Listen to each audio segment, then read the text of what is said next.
Do I need... if I take my glasses off, then I won't be able to see myself. That's very And that's probably quite nice. Welcome back to 3 Poems and a Question. This time I'm in Brixton in South London, in the home of visual artist and poet Sophie Herxheimer. Everything in this house is colourful, characterful, and has a story to tell, like the woman herself. Creativity is everywhere. From the mosaic in her garden, which she made during lockdown, to bits of her work in progress posted up around the studio, and boxes of archive showing some of her previous work. This is a glimpse of her work in progress, which, like much of her art, mixes her family history and Jewish history in general into a single story full of images and words. And these are some of her little books, filthy home books, the mini books that she regularly makes. The best way to explain how she mixes art and words is to hear her explaining one of these little books. Every day I make little books like this, if possible. This one's called Your Mother and Her Mother. Quench not the spirit, despise not prophesyings. You cannot buy a contented sigh. A whiff of sentimentality has a hard, durable surface and little blue boots. Coat the wings with a sheet of plastic to prevent dripping. Watch every night under the tree. We sat down with Morris and with some very good pastries and coffee served in Leipzig coffee cups to start talking about poetry. Your tongue's out. Here we are, being extremely professional. So, at last, I'm with Sophie Herxheimer in her house, which is as full as you would expect of colour and brilliant things and stimulating ideas. And at last, I'm going to be able to talk to her about poetry and how she does it, and to ask her one question. So on behalf of the Poetic Licence, I say welcome. Thank you. And thank you for being our next victim. We're going to ask for 3 poems, which are all going to be Sophie's own poems today. And then I'm going to ask one question from those which have been posed by members of the Poetic Licence. So we're going to start by saying, welcome, Sophie Herxheimer. What 3 poems do you want to read us? What I thought I'd do is read one from each of my collections, and my collections are quite tightly themed according to the kind of poems that are in them. And so one of them is not a book, it's a box of prophetic collage cards that are a bit like a tarot pack with 78 cut up poems in it. So I'm going to ask Jo to just draw one at random from those, and I'll read that to her for her fortune for today. And then the other 2 poems, which I'll start with, one will be from Welcome to Inkland. This is the new reprint of Welcome to Inkland, so it might look different from the lovely one that you might have bought if you did kindly buy one ever. And this is a book of poems written in my granny's borrowed accent. And then the middle book is published by Henningham Family Press called 60 Lovers to Make and Do. And I'm going to give a copy of this to Jo so that she's got one for her prizes collection. So I'll read one from each. I'll start with Welcome to Inkland because I'll read them in the chronological order of where they came out in the world. And I'm going to suggest that Jo joins me for reading this because it's a kind of duet poem, and it's a duet between the granddaughter and the grandmother.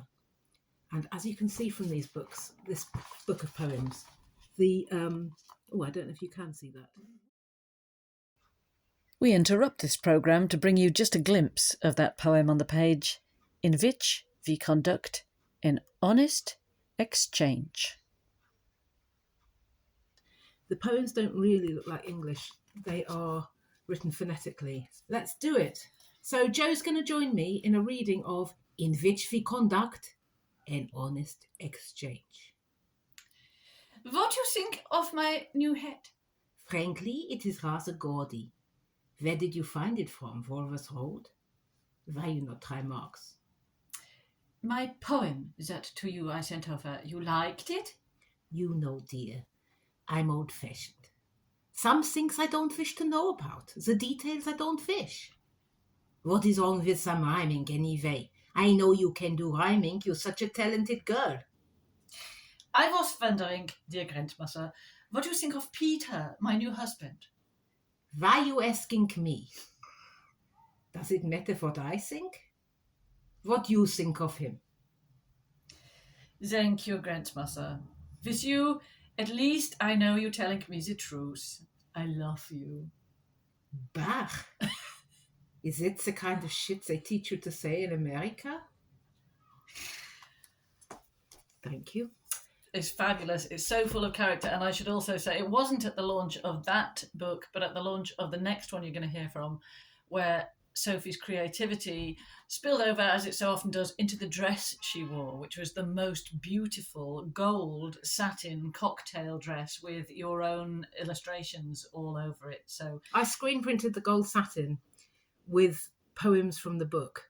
And then I got my friend Linda Brooker, who's an actually marvellous dress designer and maker. She made it into a wraparound dress. And she made the gold satin into a wraparound dress. And she said, Sophie, you have made quite a bad job of printing this. There's barely any fabric I can use.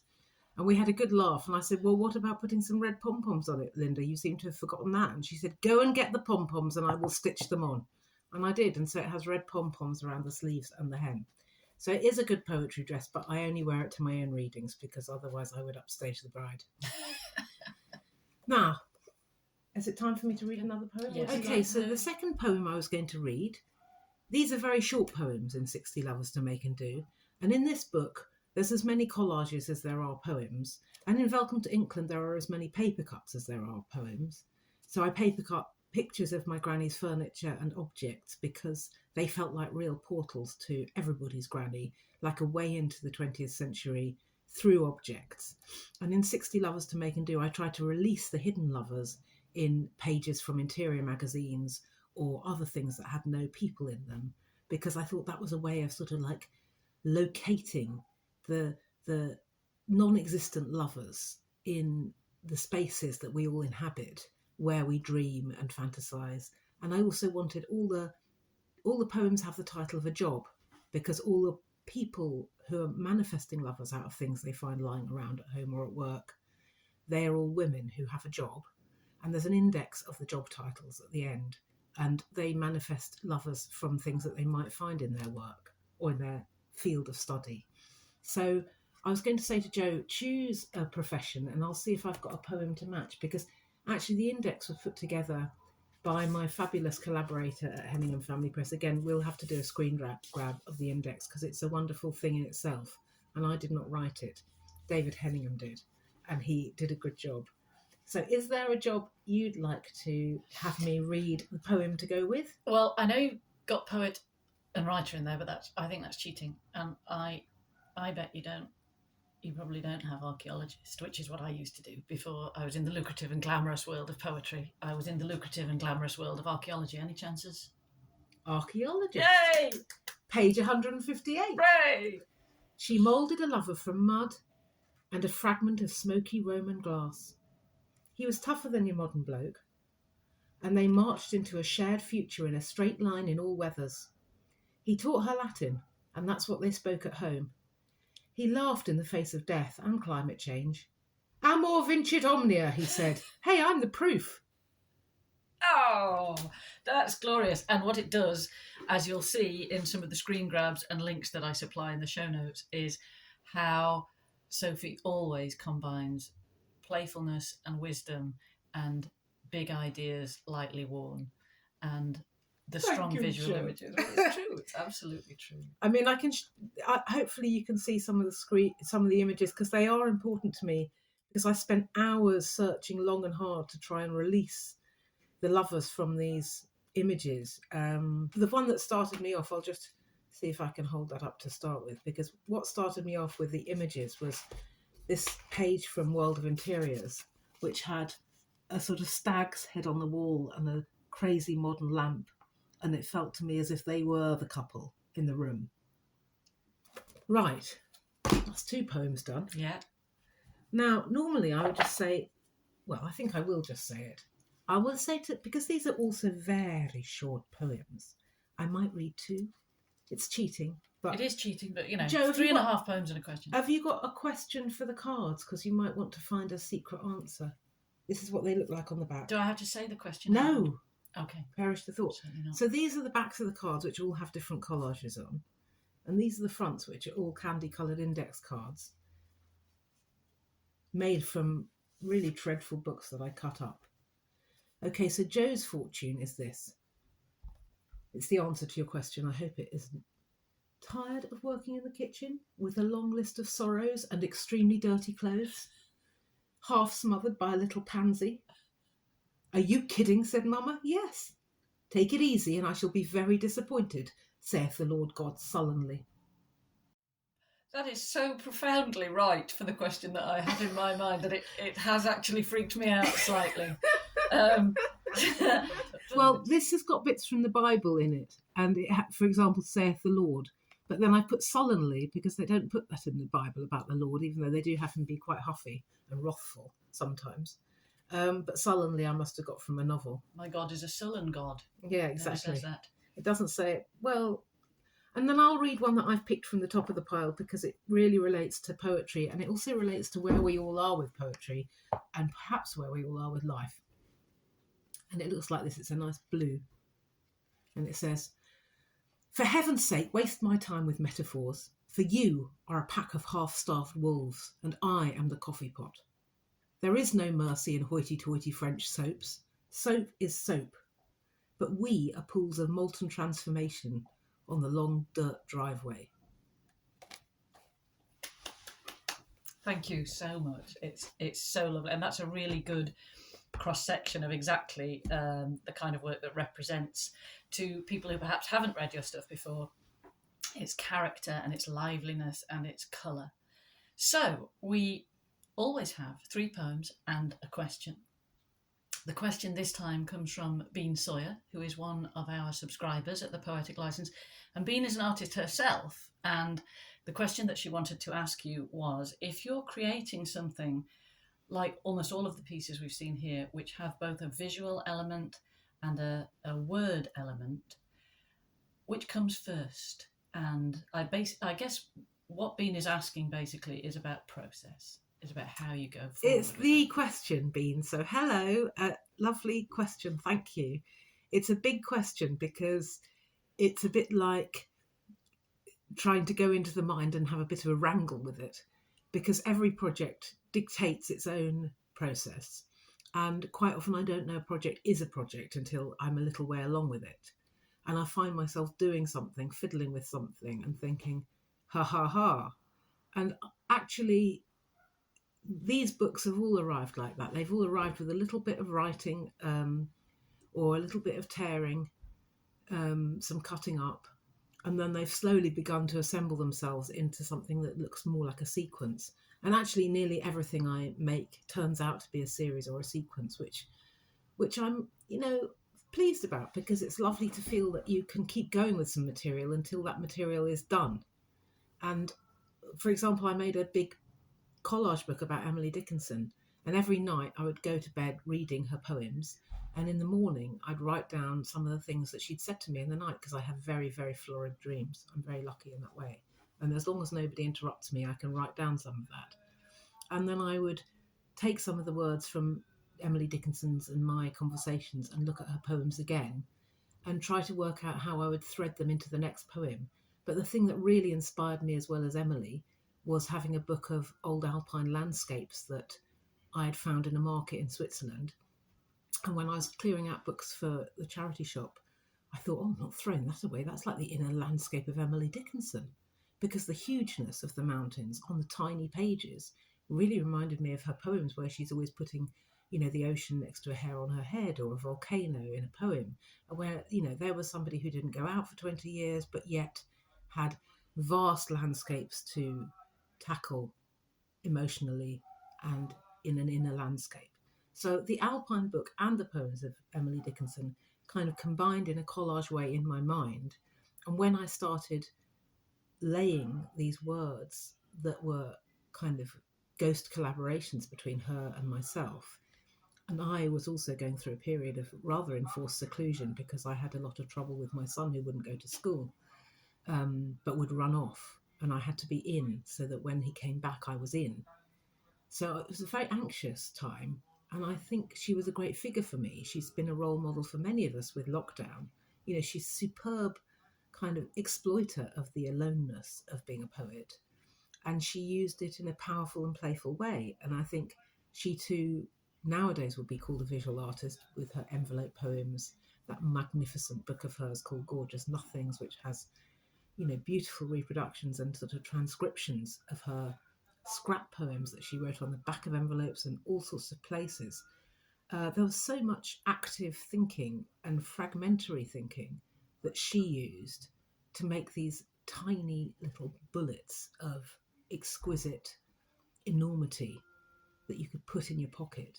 And that's what, you know, poetry can do, isn't it? So I think in answer to that part of the question, these collages that I made re Emily Dickinson were very much something that came into being by a kind of triple process of you tapping into my unconscious, which was the sort of dreaming and the conversations and the reading, finding the little Alpine book and recognizing it as something that spoke to this conversation, and then trying to work out how to put that text into these mountains, which again, when I put text into a visual context, I'm very careful. I would never use a Sharpie or anything too predictable in terms of line, because my training is as a painter, and first I come from a visual background, so I tend to think about the mark making, and I don't want to add, you know, I think of writing as a type of drawing, and it is a type of drawing.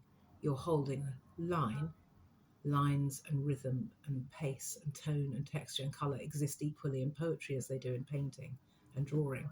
And you don't want to do anything that's crude, really, or that would undermine the image or the potency of the image that you're trying to find and showcase in a way with your form. So you're trying to put something out there that does what it says, that means itself. And so you can't just, you know, you can scribble if scribbling is the sensation you're trying to create. But if you're trying to create something a bit more kind of resolved, then you might want to find a different method. Anyway, that's the beginning of an answer. And also that idea of exquisite enormity, I think, is central to everything that I've seen of yours, because there are these elements of what we have learned to call bricolage in the past 24 hours, and so many influences and different voices and hinterlands being drawn into one artefact. So that is 3 poems and a question. And that was supposed to be the end of the interview. But then Sophie remembered a few things in her studio and also showed me some puppets that she had made. I thought you'd like to hear about them because they're such an illustration of an integrated creative life where every creative part of her mind informs all the other parts, and she gives herself permission to play even when addressing the most tragic stories she has to draw on. But these puppets are from a poem called Wash by Hand, Learn by Heart, which concerns a piece of knitwear. Oh, knitwear! We love knitwear! And this is about a cardigan, this cardigan, which comes off. And then it goes on. And this cardigan is a real cardigan as well as a cut-out one, because it was knitted for my great aunt Frida when she was little, and she's now 93. And it's passed down through all the grandchildren. And my daughter wore it and was a very, very bossy teacher wearing it. And this is her being a bossy teacher to her dolls. So bossy, she sounded a bit like a Nazi. She'd go, "If any one of you knows the answer, don't shout out, put up your head." And the knitter of that jumper was murdered at one of the camps, Treblinka, I think. She knitted the jumper, she sent it to England, and then she was seized and taken in and sent to a camp and murdered. But the jumper has survived everything. The jumper has been like a uniform for people to play. It's an instruction to make things. It's an instruction to play. And what we make when we're human beings. We think, we create, we knit, we write, we take our kids to the park, we look after the cats and dogs. It's bodily. All of it is bodily. It's a bodily engagement. And that often, I think, when we get so strongly into our heads, the poem loses its heartbeat, or we lose our heartbeat. And it's about coming in and out of that body to make your work, really. I suppose I do believe that writing is drawing and drawing is writing. And I have a few role models like William Blake, and obviously for William Blake, writing and drawing were the same thing. And it's a bit like that for me, and I think it might be the same for Bean. I think that for people who naturally work across different media, they need to be led by the material, and that will take you way out of methods that you lean on. You might think, but I always do it like this. But the material might go, well, now it's time to do it like that. Or why don't you try that? And I was very put off that as a child. When I was growing up, people would say, well, that's a bit dilettante-ish, can't you settle down in one groove? You should be doing one Yeah, thing. can you just concentrate for a bit and just do this thing properly? We'd feel more comfortable if you did that. Well, there was a lot of, we've got that in our education system, haven't we? Like, please, could you just concentrate on something and specialise? And we're all encouraged to go and specialise at A-level or whatever. And there's a whole path and a progress towards making you a specialist so that you've got your niche and somebody else has got their niche, and you can. And I often see that in poetry. I sort of see people who are doing collaborations between image and text, but I don't very often see people who are doing both. That may be because they're not such greedy pigs as me, but that may be because they think they're different processes, and maybe they in some ways are, but they're all a parade of images. I suspect it's also part of industrial thinking. I think that's true that too. Your job is to be a potter or an accountant or a road mender, and you're not supposed to bleed from one thing into the other, because that makes it difficult for us to know where you fit in the industrial machine. And a lot of what we've talked about today is about giving yourself permission to access whichever bits of your creative self you need to bring in, which is what Sophie does so very beautifully. Well, experiment. I suppose the thing is that it's very scary taking risks, or it can feel scary. You can feel a bit of a silly nana, and frequently one doesn't need to be a silly nana, because otherwise how the idea is going to come through us unless we're prepared to be, rather idiotic. And it can feel, because you do have to sort of let go of your grown-upness a bit, don't you, in order to have that permission to play and to experiment and to just try things out that really look like they might not work in a million years, and then you might, they might not work. That's part of the risk, is that they really might not work. Yeah, but it's not like there's a finite resource of material. No, I found the hardest thing myself in terms of growing up and being an artist, that I don't take a lot of things seriously, but then I find it really hard to get other people to take me seriously. And so I'm always stuck between this awful problem of sort of like, I am really very serious, but I have a big bow on my head. I'm actually a nerd dressed up in flounces, and that it's difficult then for people to really give me a proper gig, because they are worried that I might be a bit, too entertaining, silly. And yet whenever people get into the work, then of course they can find that silliness is a door, and behind that door is some very rich seriousness that they could actually enjoy more than the silliness. I love it when poetry's interactive, and that there's a real kind of sense that your reader is with you. So I think that that's for you too, people who subscribe. It's great to kind of connect, isn't it, via poetry. So thanks very much for listening. Thank you. Right, we're going to finish this with asking Sophie to have a taste of her own medicine. Get a question in your mind, choose a poem, and see what comes up. Are you going to read it to me? If you like, yeah. Okay, she cheated there by having a look. And this no, is what I it did says. not cheat. I just took the first one, I promise. This is what it says.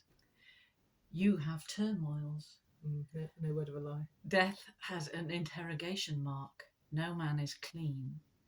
Garnish calamities with folk songs, curly moustaches, sprays of white lilies. Meditate upon gorgeous uncertainty. Dream the fog clears while you are dilating on its emptiness, silence, and the eternal discourse of distant stars.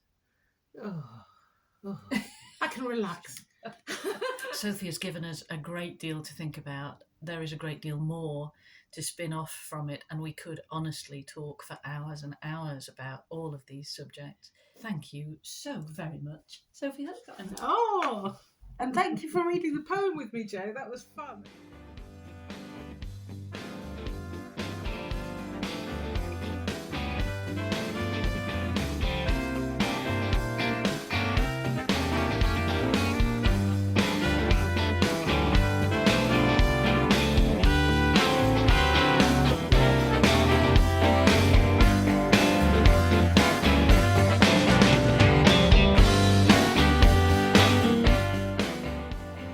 For more tips, hints, and a monthly poetry prompt, plus a group of people to discuss your work with, sign up to the Poetic License. Find us on Patreon.